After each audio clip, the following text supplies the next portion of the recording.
Em fa pensar en aquell compte de YouTube on pugis cançons dedicades a elles. A Orfeu ja no penges res, i no crec que sense més ni més ho deixis. No buscaré res, sé que em faria mal. És injust que m'allunyessis així. Segueix fent mal no saber de tu. Hem perdut tant de temps. Això no es podrà recuperar. I l'únic consol és que ja vam pactar aquest viatge. Sigui com sigui, nosaltres decidim certes coses. Aprendre una cosa molt forta, cadascun amb dimonis als seus budells. I encara que en algun moment ens tornem a creuar, ja no existirà el mateix sentiment.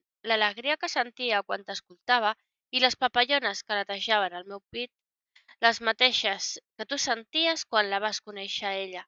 No és just que t'entreguessis al complet a qui, com jo, no t'ha estimat.